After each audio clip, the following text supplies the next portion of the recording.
PPK dan GLS. Kalau PPK tidak ada masalah. Di GLS-nya atau literasinya yang perlu sedikit agak teliti, terutama di literasi finansial.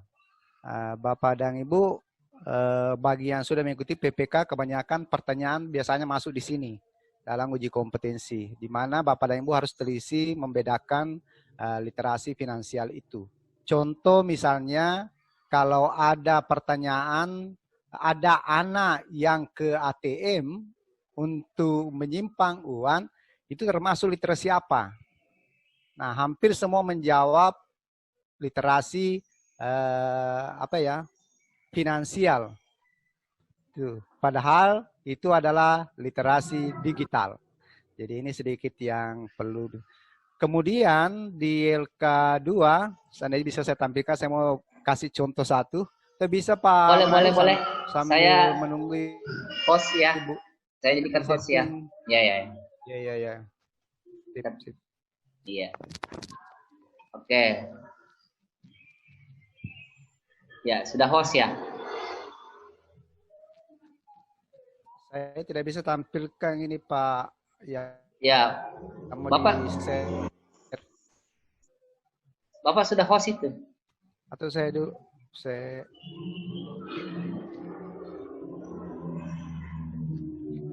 lihat dulu yang LK.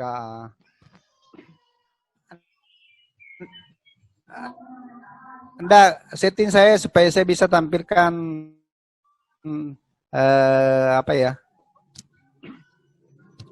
Nah, ini Bapak dan Ibu. Ya, sudah. Ada satu contoh yang saya gambarkan. Mungkin sudah lihat ya? Sudah. Pak Nawir? Ya, sudah. Ya? Siap. Ya. Oke. Ini ada satu peserta yang coba saya tampilkan. Tidak usah yang saya punya, yang ini saja. Ibu Afera Linarti.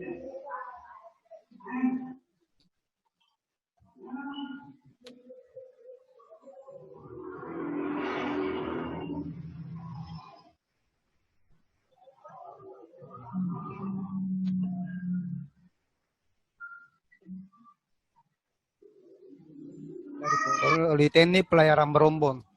Ini LK-nya tentang sel. Ini yang juga banyak bermasalah, musang kompetensi. Jadi SKKPD itu adalah ada 11. Itu yang ada di sini, Bu. Bukan tugas perkembangan. Jadi SKKPD. Kemudian untuk tujuan ada yang sudah mencantumkan IPK, ada juga yang masih RK. Oke. Tidak ada masalah, tapi harapannya di sini adalah IPK. Dikata pencapaian kompetensi. Oke, seperti itu. Kemudian materi, ini materi sudah oke, ya, sudah oke. Ada juga yang mengangkat di sini RK, rumusan kompetensi. Jadi yang betul di sini adalah materi terkait modul, ya. Materinya terkait modul. Materi yang akan diterima siswa, bukan materi yang akan diterima oleh guru BK. Ada biasa menulis di sini cell interaction. Yang betul adalah kecemasan menghadapi ujian, contohnya. Kemudian, transfer knowledge. Ini transfer knowledge Bapak dan Ibu, kriterianya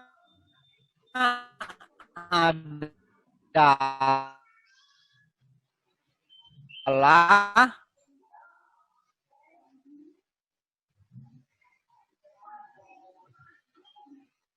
ini terkait hots.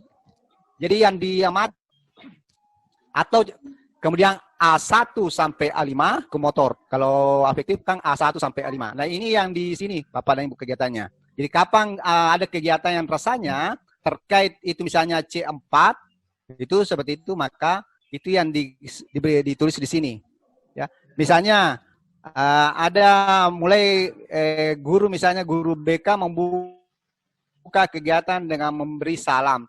Nah, itu bukan di transfer knowledge Bapak dan Ibu, bukan. Karena belum ada kegiatan terkait tadi C4 sampai C6. Seperti itu. Ini yang agak banyak juga kekeliruan. Kemudian kalau ini critical thinking dan kreatif, saya kira tidak ada masalah. Sini walaupun sebenarnya maunya di sini adalah Prisco. Jadi digambarkan urutannya Prisco itu. Sekira Bapak lihat di modul ya. Kemudian problem solving juga nanti dilihat situ. Tapi di sini sudah mulai hampir semua bagus. Yang banyak agak perlu dilengkapi adalah di transfer knowledge seperti itu. Ini terkait tugas. Kalau yang selanjutnya saya kira tidak ada masalah terkait unsur keterampilan abad 21 pada kegiatan layanan. Tidak ada masalah. Hanya sedikit saran dari saya terkait pengisian ini, mohon betul-betul memperhatikan PPT atau PowerPoint yang kedua itu.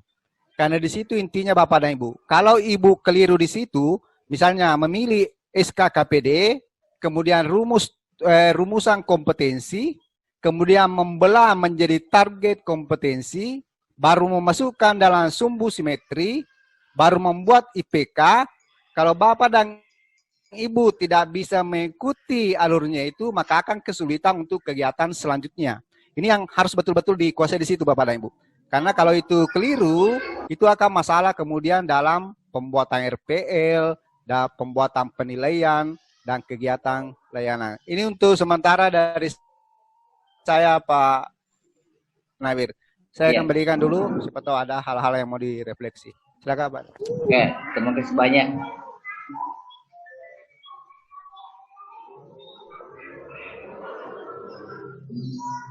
Oke. Baik, Bapak Ibu, jadi itu tadi penjelasan awal dari Pak Putra, salah satu pendamping di kelas OTS. Sebelum kita memberi kesempatan ke Ibu ini, mungkin ada teman-teman peserta yang mau menyampaikan pertanyaan, saran, atau pendapat. Ada ini Pak Buri, silakan Pak Buri, ada yang mau disampaikan? Saya senang sekali. Nomor satu sama bilang terima kasih banyak Bu ini. Terus yang kedua terima kasih banyak Pak Setia. Jadi syukurnya ini saya jadi banyak belajar tentang WPS Office apa tuh, karena kan saya betul-betul mengenalkan HP ini ceritanya. Nah, begitu dapat tugas-tugas seperti ini, mengerjakan tugas-tugas dari HP ini memang tantangannya luar biasa. Mana kursornya kecil-kecil kan, terus jari kita kan besar-besar ini jadi gitu loh. Cuman yang pas yang kemarin 2 hari lalu kayaknya itu saya menyerah. Jadi saya pakai laptop. Gitu. Nah, tapi selebih kurangnya bagus bos. Artinya makasih banyak semua peserta juga keren-keren lah. Copy paste-nya aja mungkin kayaknya lebih banyak kegiatan copy paste toh, maksudnya disuruh dikasih clue terlalu jelas gitu kan, copy paste gitu. Itu malah saya sulit lakukan di HP. Itu malah sulit dilakukan di HP betulan. Susah dibikin Pak. Susah copy paste dari HP itu karena ya kan kadang kalau ini HP misalnya HP itu cuma 1 jengkal. Kalau di split lagi kan kecil sekali kan, kita mau copy paste setengah mati memang bos. Oke, terima kasih banyak Mas. You, Pak Buri. Jadi Bapak Ibu yang lain silakan langsung saja ya buka mikrofonnya baru bertanya atau memberikan masukan. Mumpung Ibu narasumber kita sudah ada di sini ya. Oke, ada yang mau bertanya silakan Bapak Ibu. Langsung buka mikrofonnya ya. Ya. Bapak Ibu silakan, ada yang mau memberikan pertanyaan, masukan, silakan. Mumpung sudah bergabung Bu narasumber, sebelum saya memberi kesempatan untuk persentase materinya. Ya, nggak ada Pak ya. Oke, kalau tidak ada saya baru buka ya PowerPoint-nya. Ya, Assalamualaikum warahmatullahi wabarakatuh. Waalaikumsalam. Ya, perkenalkan diri Ibu Ya, Kurniati ya. Saya dari UPT SMK Pancasakti Makassar. Ya. Sangat bersyukur sekali dengan adanya pelatihan ini, apalagi masa-masa COVID ini. Dan saya harapkan ke depannya, karena meskipun kita ada kepuasan, banyak materi baru yang kita dapatkan, tapi ini banyak hal yang harus disampaikan lewat tatap muka, tapi terbatas karena ini hanya lewat daring. Anggaplah kita lewat daring ini. Ya, ini saya baru tiba di rumah ini, Pak. Pulang dari sekolah, baru saya mulai mau kerja tugasnya ini untuk hari ini. Dan terkhusus kepada narasumber Ibu ini, sangat-sangat terima kasih banyak, Bu. Ya, atas ilmu yang diberikan selama ini. Ini tadi kendalanya teman, ya. Ini di rumah, kenapa saya kembali ke rumah? Karena di rumah baru bisa saya kerja. Tadi di sekolah sebentar ada lagi yang menghadap, tidak bisa lagi lanjut. Termasuk video baru saya amati. Ya, untuk ini mungkin banyak masukan dari Ibu ini sebagai narasumber. Terima kasih banyak, Pak. Assalamualaikum warahmatullahi wabarakatuh. Ya, waalaikumsalam. Baik, Ibu ini saya akan berupaya tampilkan poin-poinnya. Bisa Pak dari sini? Ya. Bisa. Udah dari saya aja Pak, bisa. Oh ya, boleh. Silakan langsung saja. Ya, baik Bapak Ibu. Assalamualaikum warahmatullahi wabarakatuh. Waalaikumsalam. Semuanya, salam sejahtera. Terima kasih semangatnya Pak Hatburi, Bu Murniati ya. Memang dari pelatihan ini Pak Hatburi kita tidak hanya menguasai kompetensi bimbingan konseling, tapi mudah-mudahan juga bertambah kemampuan literasi digitalnya ya. Dan Bu Murniati juga terima kasih Bu. Ibu ini aktif sekali komunikasi dengan saya di WA juga gitu ya. Semangatnya luar biasa Ibu, terima kasih. Baik Bapak Ibu, saya coba kita mengulas sedikit tentang BK HOTS itu seperti apa ya. Sudah nampak ya di layar PowerPoint saya? Sudah. Ya, sudah kelihatan. Saya buat full screen. Jadi dari waktu yang sangat mepet ini ya, kita maksimalkan tentang BK HOTS itu seperti apa ya. Sebenarnya aspek keterampilan berpikir tingkat tinggi atau high order thinking skill Bapak Ibu, itu ada 3 tahap ini. Yang pertama adalah transfer knowledge, lalu critical and creative thinking, dan problem solving. Nah, makanya Bapak Ibu diminta untuk menganalisis RPL, menganalisis video itu, dicari transfer knowledge-nya di mana, critical thinking-nya di mana, problem solving-nya di mana, ada atau tidak. Karena untuk memahami bimbingan konseling yang high order thinking skill itu bagaimana ya, dari 3 hal ini ya.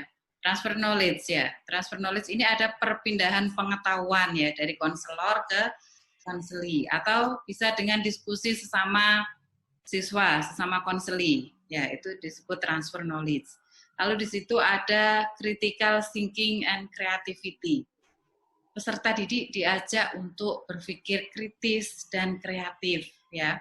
Lalu berikutnya ada problem solving, ada pemecahan masalah. Jadi dari 3 tahap ini.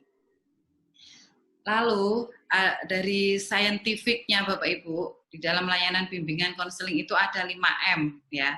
5M. Yang pertama menanya ya. Mengamati dulu ya, mengamati, menanya, mengumpulkan informasi, menalar, mengkomunikasikan. Ya, jadi jika layanan Bapak Ibu sudah melewati 5 hal ini, maka itu disebut sudah scientific ya, sudah scientific. Jadi ada proses mengamati, ya, menanya, mengumpulkan informasi, menalar, mengkomunikasikan. Jadi layanan BK itu Bapak Ibu ya akan tahu ya, oh di UI itu seperti ini, di UNJ seperti ini. Kalau di Makassar itu kampus negerinya UNX. Negeri Makassar itu seperti ini misalnya. Jadi dia bisa menalar ya. Setelah menalar, lalu dia bisa mengkomunikasikan ya kan. Setelah menalar ya bisa dengan orang lain, bisa menjelaskan misalnya ke orang tuanya ya, keinginannya seperti apa dari hasil mengumpulkan. Jadi ini adalah proses pembelajaran saintifik. Nah, jadi dari proses belajarnya itu tidak berpusat pada guru, tidak hanya guru menjelaskan saja Bapak Ibu, tapi kita ajak peserta didik itu untuk aktif mencari informasi dengan 5M ini. model-model pembelajaran yang bisa diterapkan ya. Ini sebenarnya bisa kita masukkan ke layanan klasikal ya. Ada discovery learning ya, ada inquiry learning, PPL, PJPL, project based learning ya, experiential learning juga bisa kita terapkan ya. Di unit yang saya bagikan itu kan ada experiential learning. Bapak Ibu bisa membaca experiential learning itu sintaknya seperti apa, bisa nanti kita praktekkan dengan klasikal atau dengan kelompok juga bisa. Jadi dengan pembelajaran yang HOTS Bapak Ibu ya, itu adalah belajar yang aktif. Jadi guru menciptakan pelajaran sehingga siswa itu melakukan, ya, tidak hanya menyimak, tapi dia juga melakukan, doing. Ya. Melakukan ini pasti dengan orang lain ya. Lalu mengamati, ada proses mengamati.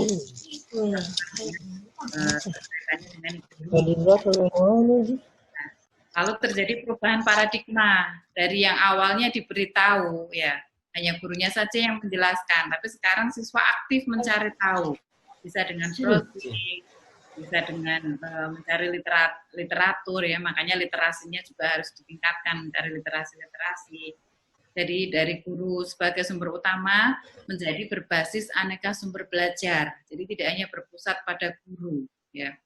Lalu dari tekstual menjadi pendekatan ilmiah, dari berbasis konten menjadi berbasis kompetensi, dari parsial ke holistik terpadu ya, dari jawaban tunggal menjadi kebenaran jawaban multidimensi, dan dari verbalisme menjadi keterampilan aktif ya. Ini model-model pembelajaran tadi ya yang bisa diterapkan dalam high order thinking skill, ada 5M ya. Guru diberi ruang menggunakan pendekatan atau model pembelajaran yang bermacam-macam sehingga bisa menggali potensi peserta didik pembelajaran lebih bermakna, menghasilkan siswa yang cerdas secara pengetahuan, keterampilan, dan sikap, serta berbasis keterampilan abad 21, 4C, 4C, berpikir kritis, kreatif, kolaborasi, dan komunikasi, 4C.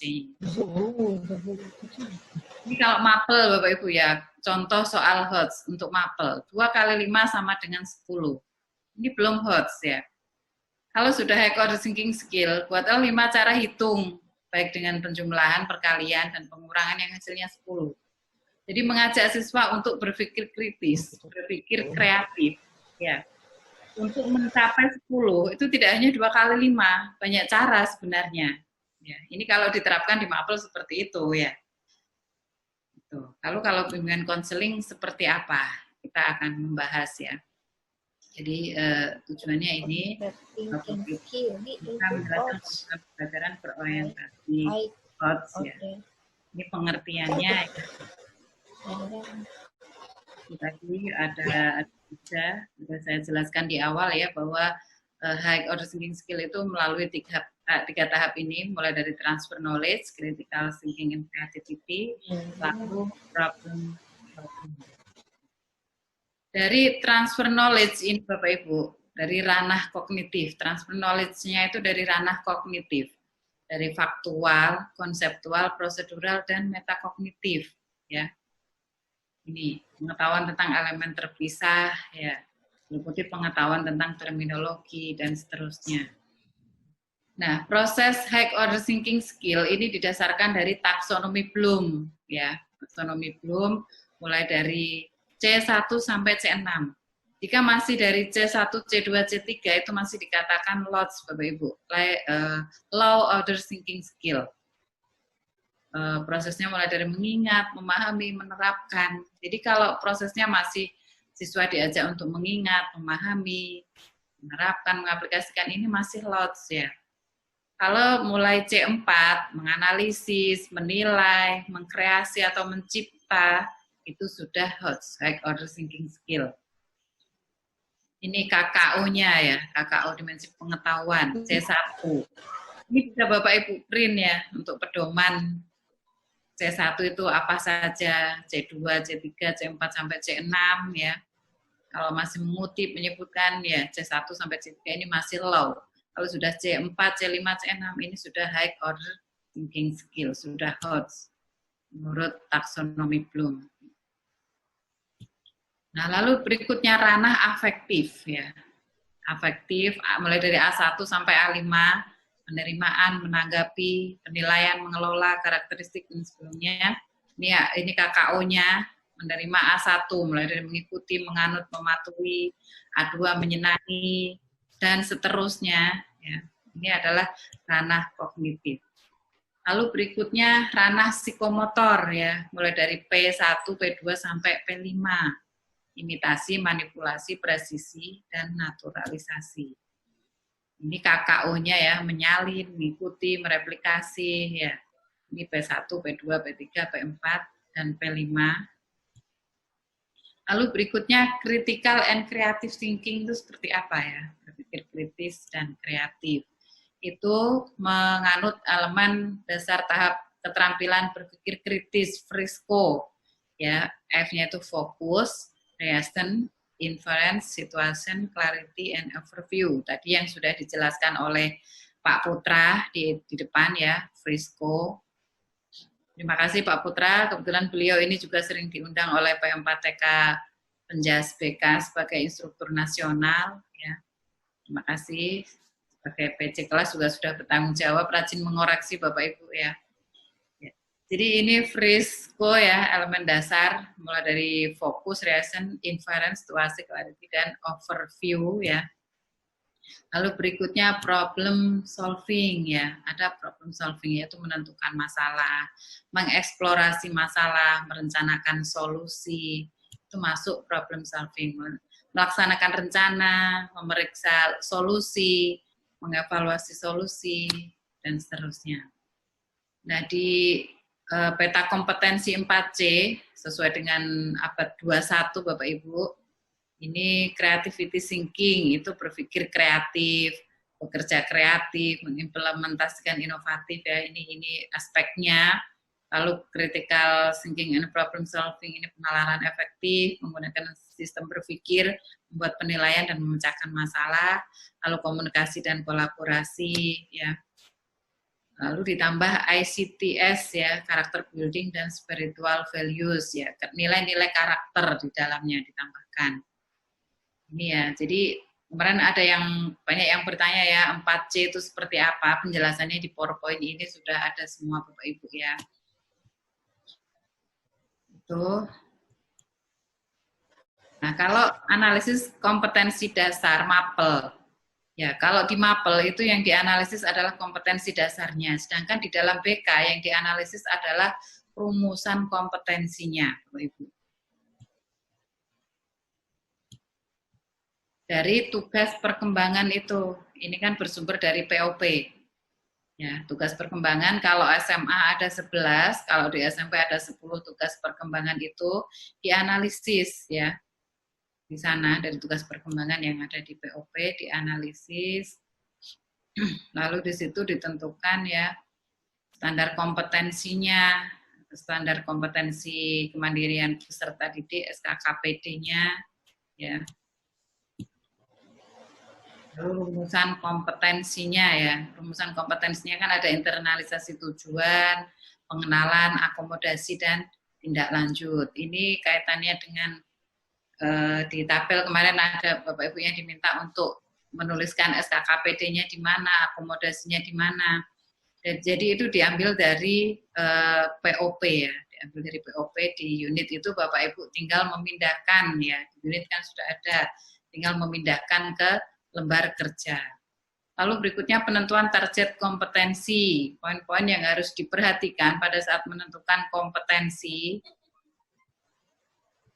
Itu yang pertama tidak mengubah deskripsi, lalu memisahkan setiap kompetensi atau kata kerja yang ada, ya, memisahkan setiap materi pada KD, memisahkan setiap proses pencapaian, lalu menuliskan target jika ada kata dan atau. Ini rumusan kompetensinya. Contoh seperti ini ya. Menghubungkan kompetensi dasarnya, kita cari di POP kompetensi dasarnya itu menghubungkan ciri pubertas pada laki-laki dan perempuan, menghubungkan ini kata kerjanya KD, lalu menyajikan karya tentang cara menyikapi ciri-ciri pubertas yang dialami, ini variabelnya, Dan materinya adalah ciri pubertas pada laki-laki dan perempuan dengan kesehatan reproduksi. Ya, ini contoh bagaimana cara kita merumuskan KD. Kalau bimbingan konseling merumuskan RK, rumusan kompetensi. Ya, target kompetensi dasarnya. Contoh menentukan target, ya. Mengenal peran sosial sebagai laki-laki dan perempuan, ya. Mengenal, ya, mengenal. Kalau ini kita masukkan ke C1, C2 ini masuk apa Bapak Ibu? Mengenal. C1, C2 atau apa? Mengenal peran-peran sosial sebagai laki-laki atau perempuan. Ini masih C1 ya? Masih C1 ya, masih ya. Mengenal C1. Jadi masih low ya, mengenal C1. Kata kerjanya, rumusan kompetensinya. Lalu berinteraksi, ya berinteraksi kita cari di apa namanya di taksonomi belum tadi, berinteraksi itu masuk C berapa, ya kata kerjanya masuk di C berapa, C1, C2 atau C3 atau berapa sampai C6 kita analisis. Dalam memerankan peran jenis ini adalah variabelnya, materinya peran-peran sosial sebagai laki-laki atau perempuan. Nah ini adalah materinya. Ya. Ini contoh menentukan target rumusan kompetensi. Lalu berikutnya di ranah kognitif, ya kognitif itu ada faktual, konseptual, prosedural, dan metakognitif. Ya. Nah ini mengulang lagi ya.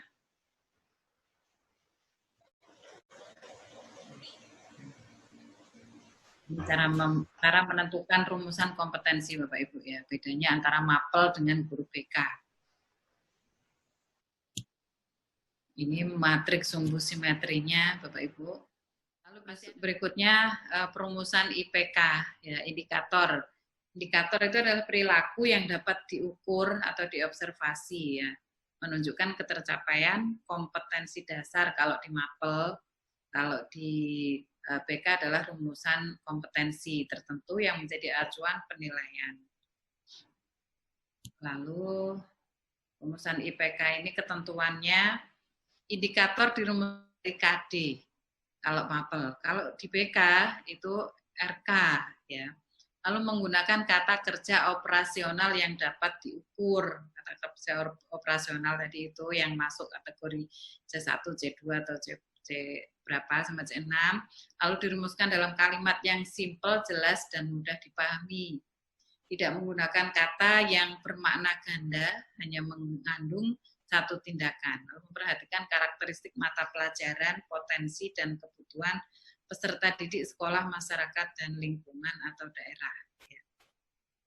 Sebenarnya Bapak Ibu, kalau di PKP itu ada lembar kerja yang memang kita diminta untuk membuat sumbu simetri ini ya, karena ini LK-nya sudah saya bagi.